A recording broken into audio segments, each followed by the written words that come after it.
Shalom Revivals, tidak terasa 2 tahun sudah kita ibadah secara online di rumah. Pastinya udah pada kangen kan untuk ibadah secara onsite? Tentunya. Nah, bersyukur kepada Tuhan kalau ibadah revival kita akan kembali dimulai secara onsite tahun ini, tanggal 16 Januari.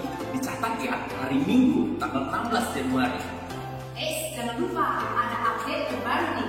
Sekarang ibadah revival kita sudah akan dimulai di jam 8 pagi. Lokasinya tetap sama ya, yaitu Graham Methodis lantai 6. Ingat ya, Minggu 16 Januari jam 8 pagi di Graham Methodis lantai 6. Teman-teman gak perlu khawatir, karena ibadah kita sudah menaati protokol kesehatan yang ada. Yuk diintip dulu protokol kesehatan kita.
Jadi, tunggu apa lagi?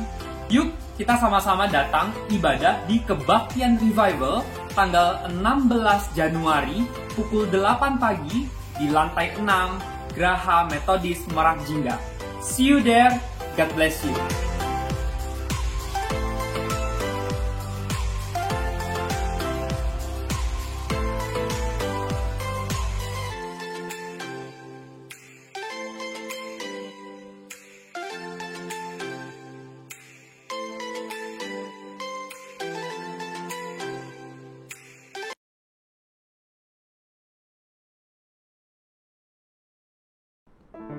Shalom teman-teman semuanya.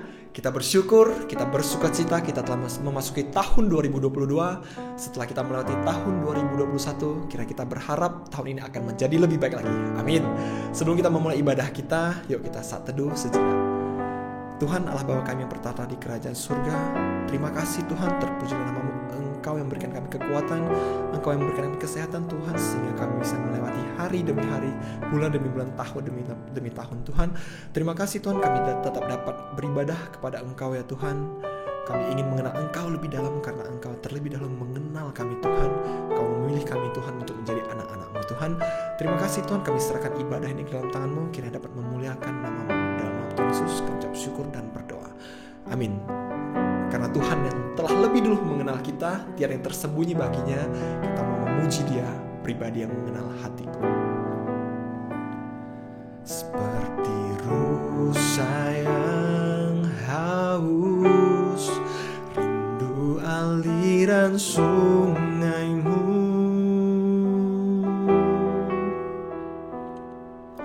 hatiku tak tahan menunggumu.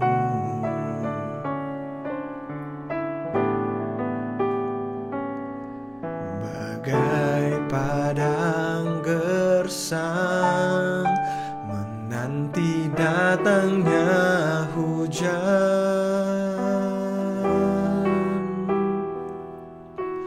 begitupun jiwaku Tuhan. Hanya Engkau,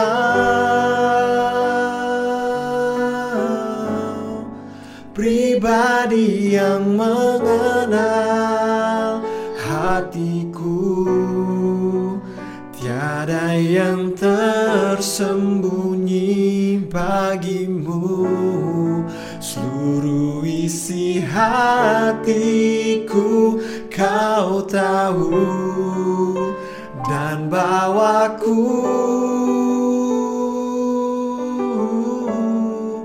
untuk lebih dekat lagi padamu, tinggal dalam indahnya dekapan kasih-Mu. Karena seperti rusa yang haus akan aliran sungai-Mu Tuhan, kami haus akan firman-Mu setiap hari. Seperti rusa yang haus, rindu aliran sungai-Mu,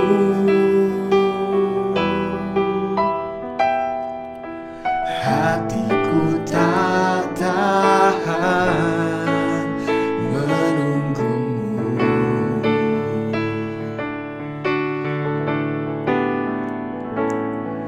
Bagai padang gersang menanti datangnya hujan, begitupun jiwaku Tuhan. Oh, hanya Engkau, hanya Engkau pribadi yang mengenal hatiku, tiada yang tersembunyi bagimu, seluruh isi hatiku kau tahu, dan bawaku untuk lebih dekat lagi padamu, tinggal dalam indahnya dekapan kasih-Mu.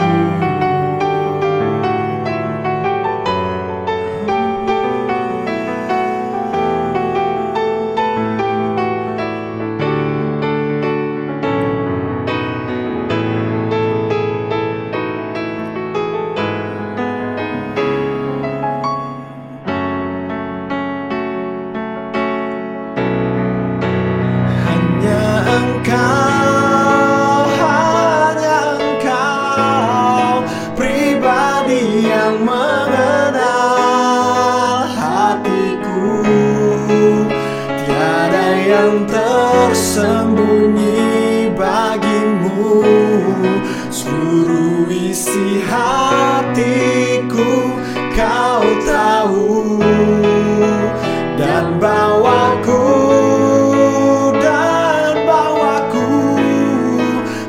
lebih dekat lagi padamu, tinggal dalam indahnya dekapan kasih-Mu, tinggal dalam indahnya dekapan kasih-Mu.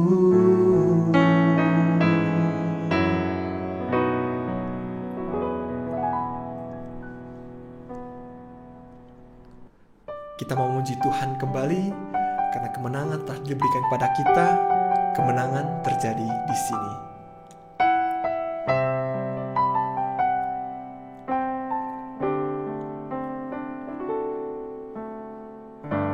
Ku menyembah di dalam kudus hadirat-Mu, hampiri tata kasih karunia-Mu Bapa.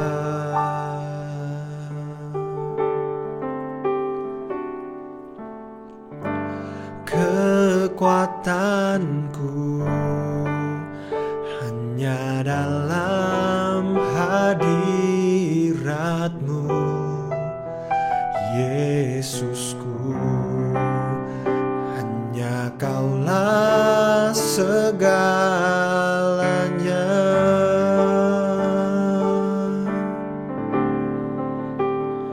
Ku yakin Kau hadir di sini, ku rasakan kuasa yang tak terbatas. Ku yakin Kau nyata di sini, kemenangan terjadi di sini.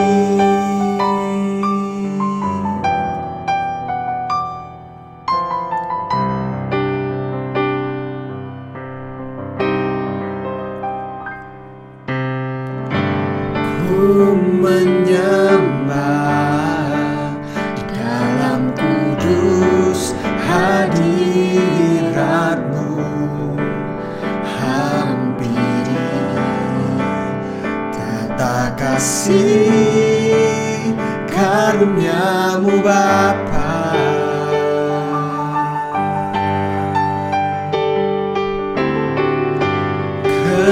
Kekuatanku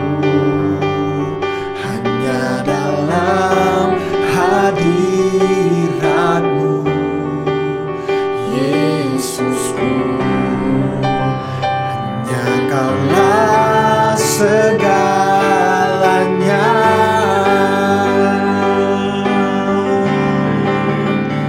Ku yakin Kau hadir di sini, ku rasakan kuasa yang tak terbatas. Ku yakin Kau nyata di sini, kemenangan terjadi di sini.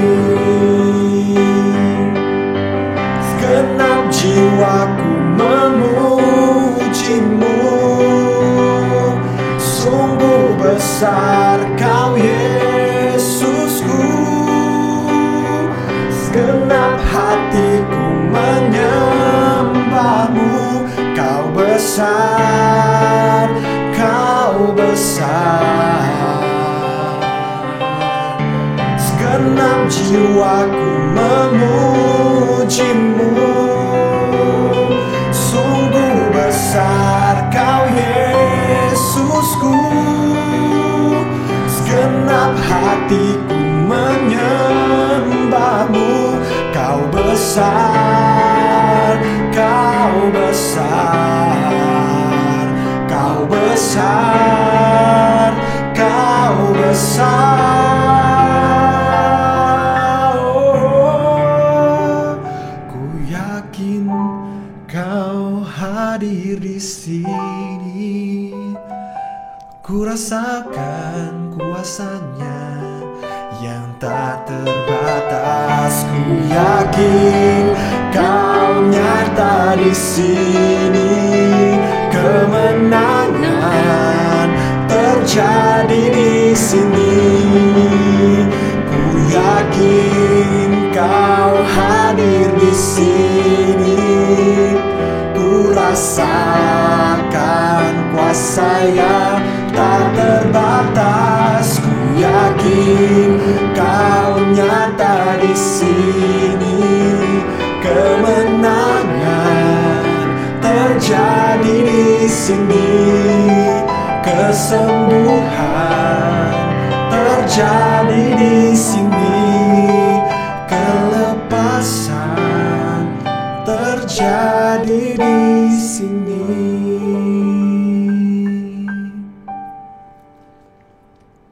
Mari kita mengikrarkan pengakuan iman rasuli. 使徒信经，我信上帝全能的父，创造天地的主。我信我主耶稣基督，上帝的独生者，因圣灵感应，又同真理玛利亚所生，在本地比拉多受下受难，被钉于十字架，受赦埋葬，地上天从死人中复活升天，坐在全能父上帝的右边，将来必从那里降临，审判活人死人。我信圣灵，我信12公的教会，我信圣徒相通，我信罪的赦免，我信身体复活，我信永生。阿们。主祷文：我们在天上的父，愿人都尊父的名为圣，愿父的国降临，愿父的旨意行在地上，如同行在天上。我们日用的饮食，今日赐给我们，赦免我们的罪，如同我们赦免得罪我们的人，不叫我们一切试探，拯救我们脱离凶恶。因为国度、权柄、荣耀，全是父的，直到永远。阿们。Selamat pagi Bapak Ibu Saudara-saudara yang terkasih di dalam Tuhan. Kita bersyukur pagi hari ini kita boleh kembali datang beribadah kepada Tuhan. Dan pagi hari ini kita akan merenungkan kebenaran firman Tuhan. Tema yang diberikan kepada kita untuk kita renungkan pada pagi hari ini adalah iman yang menyelamatkan. Saya akan mengajak kita untuk membuka bagian Alkitab dari Markus pasal 10. Markus pasal 10 ayat 46 sampai 52. Markus pasal 10 ayat 46 sampai 52. Sebelum membaca, merenungkannya, mari kita mohon pertolongan Tuhan, kita berdoa. Mari kita berdoa. Bapa di dalam surga, pada pagi hari ini kami datang, kami mohon pertolongan Tuhan ketika kami membaca, merenungkan kebenaran firman-Mu. Tuhan tolong setiap kami, baik hamba-Mu maupun jemaat yang mendengarkan kebenaran firman Tuhan ini. Tuhan tolong setiap kami. Terpujilah Engkau Tuhan, dalam nama Tuhan Yesus kami berdoa. Amin. Bapak Ibu Saudara-saudara yang terkasih di dalam Tuhan, mari kita buka Markus pasal 10 ayat 46 sampai 52. Jika Bapak Ibu sudah menemukannya, saya akan bacakan untuk kita. Markus pasal 10 ayat 46 sampai 52. Lalu tibalah Yesus dan murid-muridnya di Yeriko. Dan ketika Yesus keluar dari Yeriko bersama-sama dengan murid-muridnya dan orang banyak berbondong-bondong, ada seorang pengemis yang buta bernama Bartimeus, anak Timeus, duduk di pinggir jalan. Ketika didengarnya bahwa itu adalah Yesus orang Nazaret, mulailah ia berseru, "Yesus, anak Daud, kasihanilah aku." Banyak orang menegurnya supaya ia diam. Namun semakin keras ia berseru, "Anak Daud, kasihanilah aku." Lalu Yesus berhenti dan berkata, "Panggillah dia." Mereka memanggil orang buta itu dan berkata kepadanya, "Kuatkan hatimu, berdirilah." Ia memanggil engkau, lalu ia meninggalkan jubahnya, ia segera berdiri dan pergi mendapatkan Yesus. Tanya Yesus kepadanya, "Apa yang kau kehendaki supaya aku perbuat bagimu?" Jawab orang buta itu, "Rabuni, supaya aku dapat melihat." Lalu kata Yesus kepadanya, "Pergilah, imanmu telah menyelamatkan engkau." Pada saat itu juga melihatlah ia, lalu ia mengikuti Yesus dalam perjalanannya. Sedemikian jauh pembacaan firman. Berbahagia kita yang tidak hanya membaca, tetapi merenungkan dan melakukannya dalam kehidupan kita hari lepas hari. Bapak Ibu Saudara-saudara yang terkasih di dalam Tuhan, ada seorang mengatakan begini, pemahaman kita tentang sesuatu itu mempengaruhi bagaimana kita bertindak terhadap sesuatu itu. Cara pandang kita terhadap sesuatu, pemahaman kita terhadap sesuatu itu mempengaruhi bagaimana kita memperlakukan sesuatu itu. Saya kasih contoh Bapak Ibu ketika kita di awal pandemi. Waktu itu di awal pandemi kita terpecah menjadi dua kelompok masyarakat. Ada masyarakat yang percaya bahwa pandemi ini real. Ini benar-benar virus yang tidak dibuat-buat. Ini betul-betul virus yang menyakitkan, mematikan. Dan untuk sebagian orang yang kemudian terserang, bahkan harus kehilangan keluarganya karena virus ini, dan mereka percaya virus ini ada dan bisa menyerang siapa saja. Tapi ada juga satu kelompok yang mengatakan bahwa virus ini hanya konspirasi elit global. Virus ini hanya untuk kepentingan orang-orang tertentu. Kita tidak mau memilih kita di kelompok yang mana, tetapi poin saya adalah seperti ini Bapak Ibu. Bagi kita yang percaya bahwa virus ini nyata, bagi kita yang percaya virus ini tidak dibuat-buat, bagi kita yang percaya virus ini mematikan, maka sikap kita itu kemudian terlihat. Bagaimana kita memproteksi diri kita, bagaimana kita menggunakan masker, bagaimana kemudian kita menjaga jarak, menjauhi kerumunan, kemana-mana kita menjaga kehigienisan barang-barang yang kita pegang dan lain sebagainya. Karena kita memiliki pemahaman bahwa virus ini mematikan dan bisa menyerang siapa saja. Kita tidak hanya melindungi diri kita, tapi juga kita melindungi orang lain. Tetapi untuk mereka, sekelompok orang yang mengatakan bahwa virus ini konspirasi global, konspirasi elit global, dibuat-buat untuk kepentingan satu golongan, maka cara mereka menjalani kehidupan di tengah pandemi ini juga berbeda. Ada mereka yang kemudian tidak mematuhi prokes yang ditetapkan pemerintah, mereka yang kemudian abai menggunakan masker, mereka yang kemudian tidak menjauhi kerumunan, mereka yang bahkan menolak untuk divaksinasi, karena cara pandang mereka memperlihatkan mereka menolak bahwa virus ini ada. Mereka hanya melihat bahwa virus ini atau penyakit ini kemudian hanya untuk kepentingan kelompok tertentu. Sekali lagi Bapak Ibu, bagaimana kita memahami sesuatu mempengaruhi bagaimana kita kemudian bersikap terhadap sesuatu. Di dalam relasi kita dengan Tuhan juga sama halnya. Bagaimana kita memahami Tuhan kemudian juga terlihat dari bagaimana sikap kita di dalam penyembahan kita, di dalam sikap berdoa kita kepada Tuhan, termasuk ketika kita mengatakan kita beriman kepada Tuhan, itu tidak terlepas daripada pemahaman kita yang benar tentang Tuhan. Tema yang diberikan untuk kita renungkan pagi hari ini adalah iman yang menyelamatkan. Satu tema yang diambil dari perkataan Tuhan Yesus kepada seorang buta yang dia temui ketika dia hendak menuju ke Yerusalem. Tadi kita sudah membaca Bapak Ibu kisahnya di dalam Markus pasal 10 ayat 46 sampai ke 52. Di sana dikatakan lalu tibalah Yesus dan murid-muridnya di Yeriko. Kisah yang sama sebenarnya juga paralel ada dalam Matius pasal 20, Lukas 18 ayat 3 dan Lukas 18 ayat 35 sampai 43. Tetapi Injil Markus kemudian memberikan keterangan tentang siapa yang buta ini. Dikatakan di ayat 46, lalu tibalah Yesus dan murid-muridnya di Yeriko. Dan ketika Yesus keluar dari Yeriko bersama-sama dengan murid-muridnya dan orang banyak berbondong-bondong. Kita tahu kemanapun Yesus pergi hari itu orang banyak mengikuti Yesus. Dan hari itu Yesus lewat di sebuah kota. Dia keluar dari kota Yeriko. Kemudian ada keterangan di sana ada seorang pengemis yang buta bernama Bartimeus, anak Timeus, duduk di pinggir jalan. Tidak banyak keterangan yang dicatat oleh Injil Markus tentang siapa Bartimeus ini, selain dikatakan dia pengemis, orang buta, anak Timeus, dan dia duduk di pinggir jalan. Dari keterangan ini kita bisa melihat bahwa dia bukan seorang yang penting. Dia bukan seorang yang menjadi pusat perhatian hari itu ketika Yesus lewat. Bahkan ruang gerak dari Bartimeus ini kita bisa pastikan terbatas adanya karena dia seorang yang buta. Dia tidak bisa bergerak lebih jauh daripada di pinggir jalan itu. Kita tahu ketika Yesus lewat, mungkin Yesus tertutup oleh kerumunan orang yang berbondong-bondong mengikuti dia. Kita juga tidak tahu berapa lama Bartimeus mengalami kebutaan. Setahun, 2 tahun, kita tidak tahu karena tidak ada keterangan itu. Tapi kita lihat di ayat 47, ketika didengarnya bahwa itu adalah Yesus orang Nazaret, mulailah ia berseru.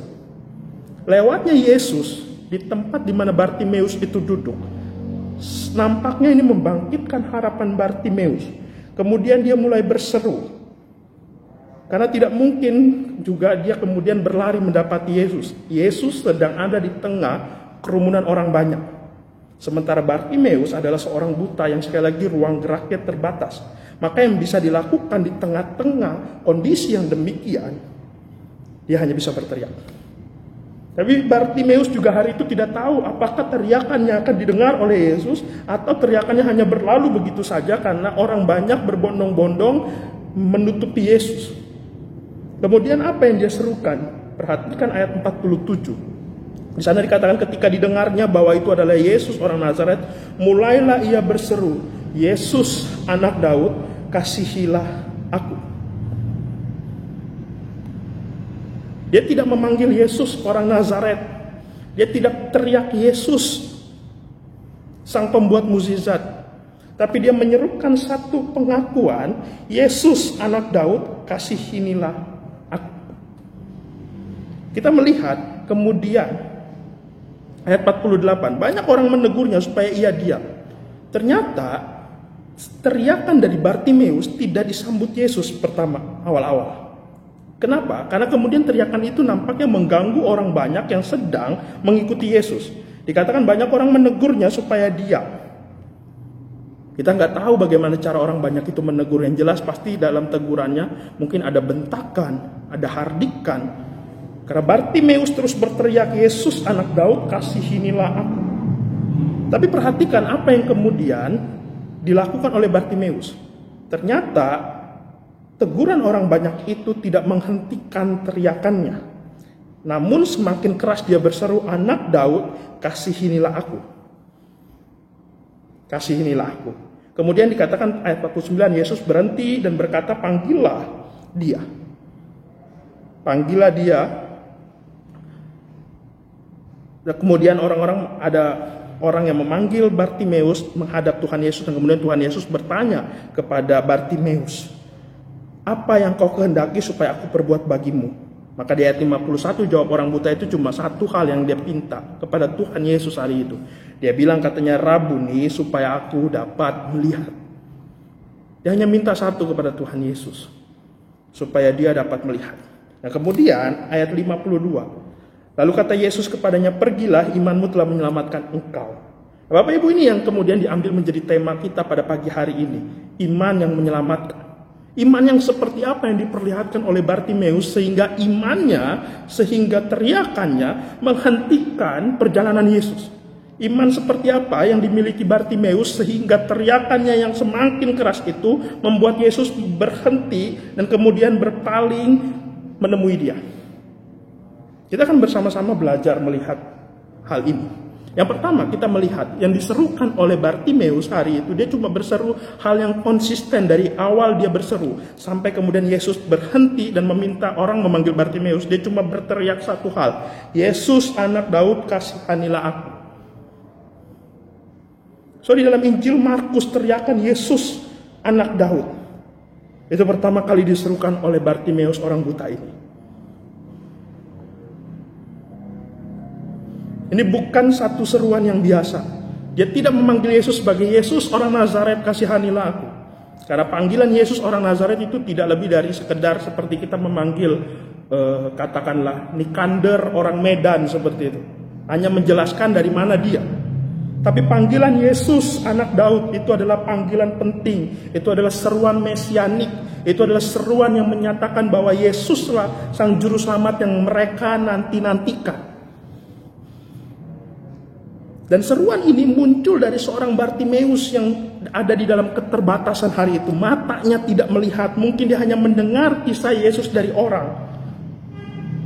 Tetapi matanya yang terbatas tidak membuat kemudian pemahamannya akan Yesus, akan Mesias menjadi terbatas. Dia memahami betul siapa yang sedang dia datangi, siapa yang sedang dia panggil, siapa yang sedang dia serukan. Dia memanggil Yesus anak Daud, kasihanilah aku. Dia meyakini di dalam seruannya bahwa dialah yang selama ini mereka nantikan. Dialah Mesias yang sesungguhnya pasti akan mampu menolong apa yang kemudian Bartimeus inginkan. Dan di dalam seruannya dia hanya mengakhiri, Yesus anak Daud, kasihanilah aku. Bapak Ibu, siapa orang-orang yang seringkali minta untuk dikasihani? Adakah orang di dalam kelebihan harta kemudian datang dan mengatakan kasihanilah aku? Rasanya nggak ada ya orang yang di dalam kelebihan harta kemudian minta dikasihani. Yang ada dia mengasihi yang lain seperti itu dengan hartanya. Siapa yang biasa minta untuk dikasihani? Orang yang minta untuk dikasihani adalah biasanya mereka yang sudah ada di dalam titik terendah dalam hidupnya. Ketika Bartimeus mengatakan, Yesus anak Daud, kasihanilah aku. Ini satu kesadaran di hadapan Tuhan. Dia datang dengan seruan, keyakinan bahwa Yesus anak Daud itu adalah yang dia nantikan, yang mereka nantikan. Kemudian dia katakan, kasihanilah aku. Seruan itu semakin keras ketika orang-orang itu mencoba meminta dia diam. Tetapi seruan Bartimeus semakin keras. Bapak Ibu, ini menunjukkan bahwa iman yang dimiliki Bartimeus itu adalah iman yang berangkat dari keyakinan yang benar akan Tuhan. Iman yang tidak dibentuk oleh keadaan. Iman yang tidak dibentuk oleh perasaan. Tapi iman yang dibentuk oleh keyakinan akan Tuhan. Maka sehingga ketika kita melihat tadi banyak orang meminta dia untuk diam, semakin keras pula dia menggaungkan, menggemahkan keyakinannya, Yesus anak Daud, kasihanilah aku. Bapak Ibu, dalam banyak hal iman kita seringkali dibentuk karena keadaan. Karena sudah terlalu mepet, hidup sudah terlalu susah, maka coba deh berseru dulu kepada Tuhan. Moga-moga Tuhan tolong kita. Seringkali itu kita lakukan, bukan? Kita berseru Tuhan, kasihanilah aku, tapi tidak disertai dengan pemahaman yang benar tentang siapa Tuhan. Karena seringkali seruan Tuhan tolong saya, itu berangkat dari keadaan yang sudah mepet, keadaan yang sudah susah, dan berharap Tuhan tolong kita. Maka ketika Tuhan tidak menjawab doa kita, menjawab seruan kita menjadi orang-orang yang gampang sekali kecewa kepada Tuhan. Karena iman kita adalah iman yang dibentuk karena keadaan. Atau sebaliknya, ketika keadaan kita enak, ketika berkat-berkat Tuhan ada untuk kita juga, kita seringkali gampang sekali tetap percaya kepada Tuhan. Karena iman kita dibentuk oleh keadaan, bukan keyakinan akan Tuhan. Seruan Bartimeus tentang Yesus anak Daud, kasihanilah aku, tidak dibentuk oleh keadaan, tetapi oleh keyakinan. Bapak Ibu, satu kali Martin Luther dalam keadaan begitu banyak pergumulan, begitu banyak hal yang harus dia tanggung, sehingga dia menjadi sangat frustasi. Dia seringkali diam, memikirkan banyak hal yang harus dia tanggung. Dan hal ini juga kemudian menyusahkan istrinya, Bapak Ibu. Satu kali istrinya memakai pakaian serba hitam, sehingga ketika Martin Luther pulang, dia cukup kaget melihat istrinya berpakaian serba hitam. Kemudian Martin Luther bertanya kepada istrinya, kenapa kamu pakai pakaian serba hitam? Siapa yang meninggal hari ini?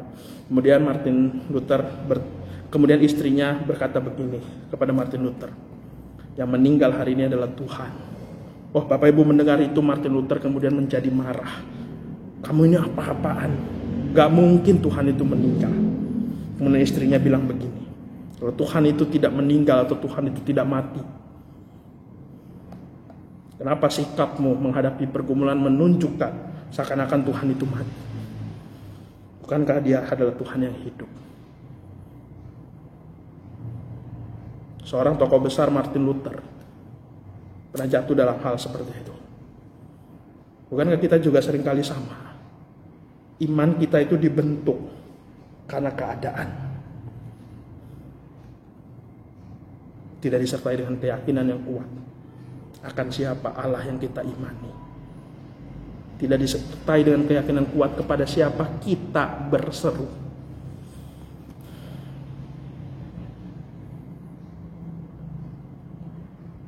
Bapak Ibu tahu 3 orang dalam kisah Daniel, Sadrak, Mesak, Abednego, ketika mereka diminta untuk menyembah patung raja, dan ancamannya adalah kalau mereka tidak menyembah, maka mereka akan dilemparkan ke dalam perapian yang menyala-nyala.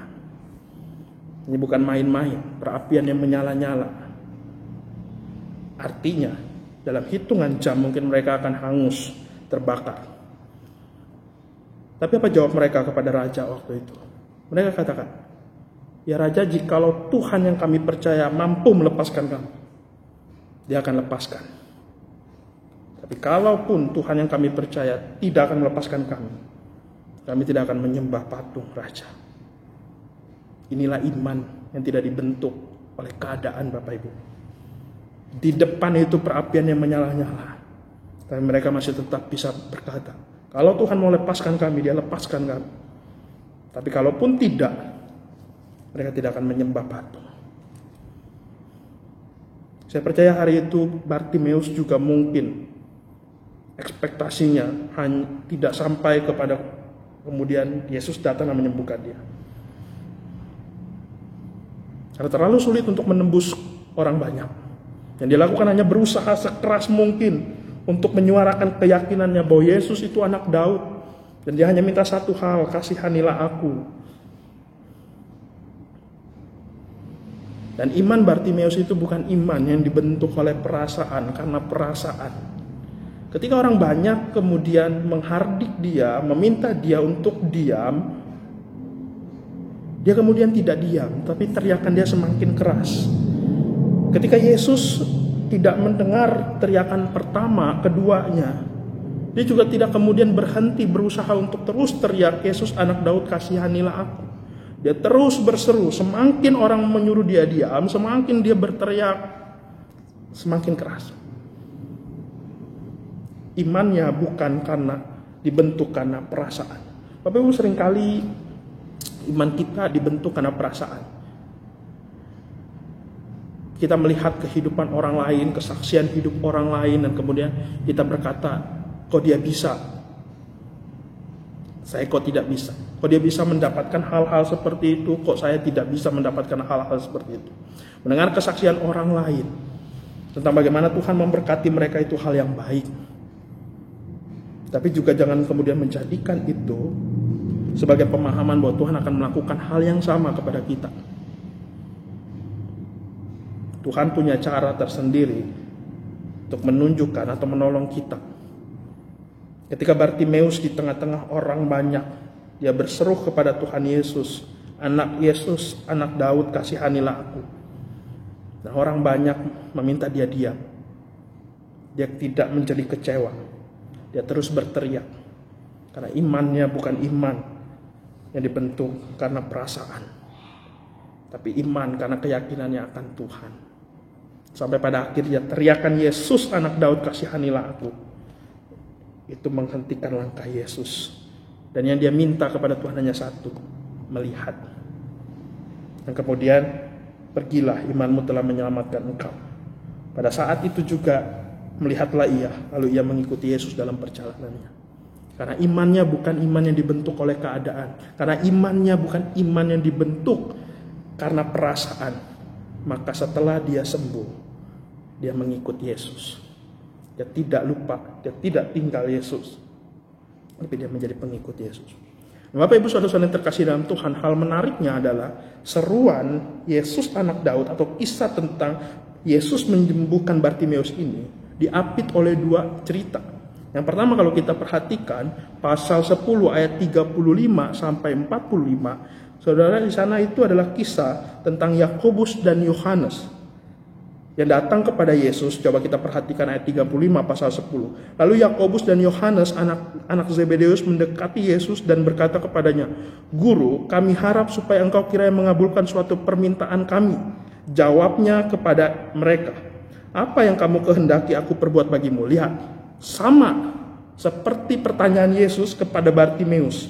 Ketika Bartimeus datang, kata Yesus apa kepada Bartimeus di ayat 51? Apa yang kau kehendaki supaya aku perbuat bagimu? Sama. Yang membedakan adalah Bartimeus hanya minta satu, melihat. Tapi lihat apa yang menjadi permintaan daripada Yakobus dan Yohanes. Mereka meminta supaya perkenankanlah kami, ayat 37 pasal 10. Duduk dalam kemuliaanmu kelak, yang seorang lagi di sebelah kananmu dan yang seorang lagi di sebelah kirimu. Dan kalau kita terus membaca sampai ayat ke-45, Yesus itu memperbaiki pola pikir mereka. Karena mereka sedang terjebak di dalam pemahaman yang salah tentang Yesus. Bukan hanya Yakobus dan Yohanes, tapi murid-murid yang lain hari itu. Dari ayat 35 sampai 45. Mereka sedang memiliki pemahaman yang salah tentang Yesus. Mereka sedang minta posisi terbaik kelak Yesus menjadi raja.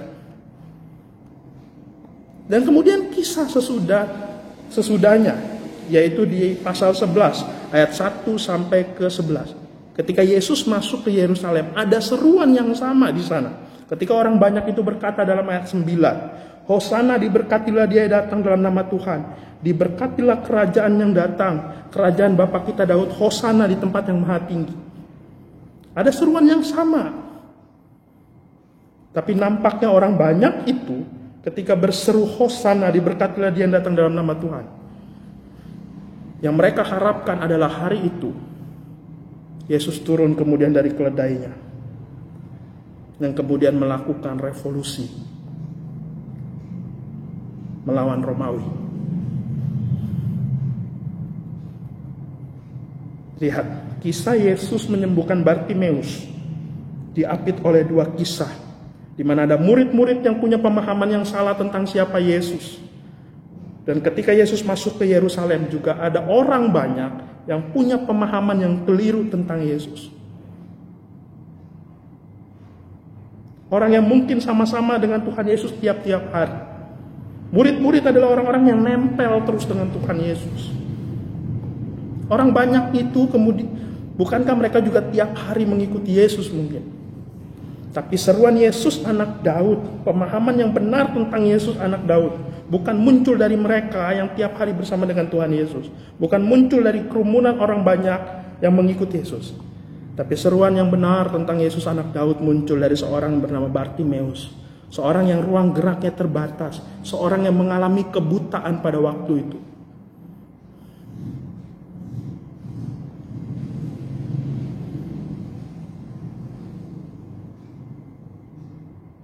Dan inilah yang akan menggambarkan apa yang akan Yesus lakukan kemudian ketika dia memasuki Yerusalem.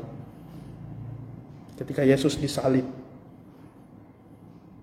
Dan apa yang Yesus lakukan di atas kayu salib? Dia mati bagi dosa kita. Dia membuat kita yang buta kemudian menjadi melihat.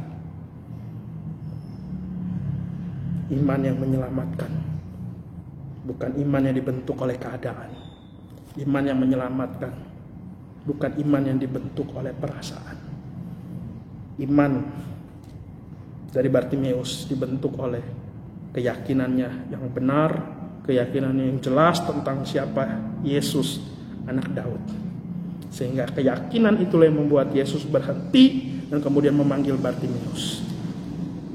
Iman yang benar, iman yang jelas itu kemudian tidak berhenti sampai dia mendapatkan kesembuhan. Dia tidak manipulatif.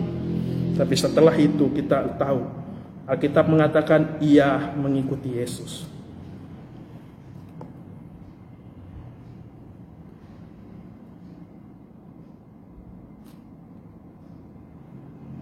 Iman itu tidak terlepas dari pengetahuan kita akan Tuhan. Karena yang penting bagi kita untuk terus membangun relasi kita dengan Tuhan, membangun pemahaman kita tentang Tuhan yang benar, tentang Tuhan yang baik. Itulah kenapa kita perlu untuk terus belajar firman Tuhan, hadir di dalam pertemuan-pertemuan gereja yang membahas, menggali kebenaran firman Tuhan, supaya kita terus dilengkapi, supaya iman kita terus diteguhkan. Iman itu bukan hanya sekedar percaya, tapi juga harus disertai dengan pemahaman yang jelas tentang Tuhan. Karena seringkali ketika kita beriman, iman kita dibentuk oleh keadaan. Bukan berarti Tuhan tidak mampu menolong kita ketika kita berseru dalam keadaan yang susah. Saya percaya Tuhan mampu menolong kita. Bukan berarti dengan meyakini kesaksian orang lain, terinspirasi dengan kesaksian orang lain tentang kehidupan iman mereka, dan kemudian Tuhan gak bisa tolong kita. Saya percaya Tuhan bisa tolong kita. Tapi iman yang baik tidak terlepas dari pemahaman yang baik tentang Tuhan. Dan pemahaman yang baik tentang Tuhan tidak datang, lihat, dari murid-murid, tidak datang dari orang-orang banyak yang menyambut Yesus di Yerusalem. Pemahaman yang benar tentang Tuhan justru datang dari seorang yang dikatakan pengemis, orang yang buta, hanya duduk di pinggir jalan. Tapi seruannya dan keyakinannya tentang Tuhan mampu membuat Yesus berhenti. Dan bertanya, apa yang harus kau perbuat? Apa yang harus aku perbuat untukmu? Dan mintanya cuma satu, aku dapat melihat. Dan itulah yang kemudian juga dilakukan Yesus anak Daud di atas kayu salib. Di atas kayu salib itu Yesus anak Daud itu, Mesias itu. Tidak hanya kemudian membuat satu Bartimeus sembuh melihat, tapi dia membuat kita semua yang percaya kepada dia menjadi orang-orang yang melihat. Karena kita orang-orang yang dicelikan dari dosa kepada terang. Berharap Bapak Ibu kita menjadi orang-orang yang tetap setia, terus memiliki pemahaman yang benar tentang Tuhan, sehingga iman kita menjadi iman yang betul-betul berdasar, iman yang punya keyakinan yang teguh akan Tuhan. Mari kita bersatu dalam doa. Bapa di dalam surga, kami bersyukur untuk kebenaran firman-Mu yang sudah kami dengar, kami renungkan. Tuhan, tolong setiap kami agar dalam kehidupan iman kami Tuhan tolong, kami Tuhan mampukan untuk memiliki pemahaman hikmat yang benar tentang Tuhan. Tuhan tolong kami kalau selama ini iman kami dibentuk oleh keadaan, oleh perasaan, Tuhan ampuni kami. Kami yakin iman yang baik dan benar hanya iman yang disertai dengan pemahaman yang benar tentang Allah di dalam hidup kami. Tuhan tolong seluruh jemaat Tuhan yang sudah mendengarkan firman. Dalam nama Tuhan Yesus kami berdoa dan bersyukur. Amin.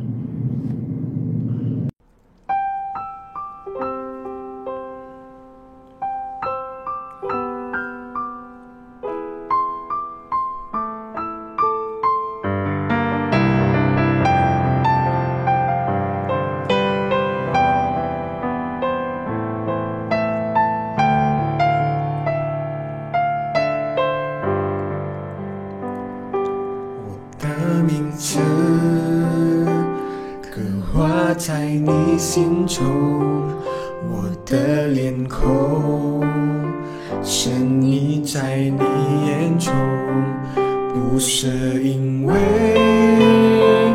我设立才能，乃是因着你奇妙光荣恩典。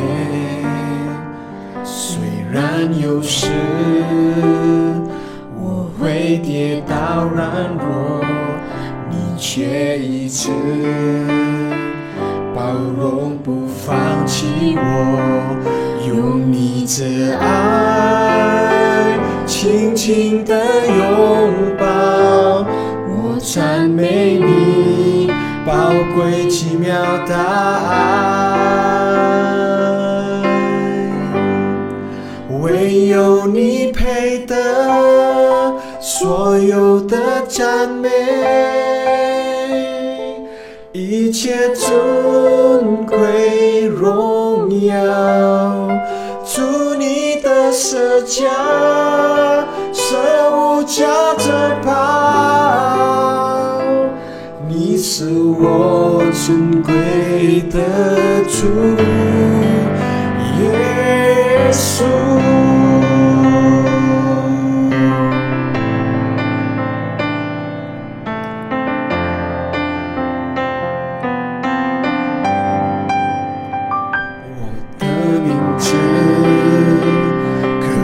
在你心中，我的脸孔沉溺在你眼中，不是因为我设立才能，乃是因着你奇妙光荣恩典。虽然有时我会跌倒软弱，却一直包容不放弃我，用你慈爱轻轻地拥抱我，赞美你宝贵奇妙的爱，唯有你配得所有的赞美，一切尊贵荣耀，主你的舍加，舍无价的宝，你是我尊贵的主，唯有你配得所有的赞美，一切尊贵荣耀，主你的舍加，舍无价的宝，你是我尊贵的主耶稣，你是我尊贵的主耶稣。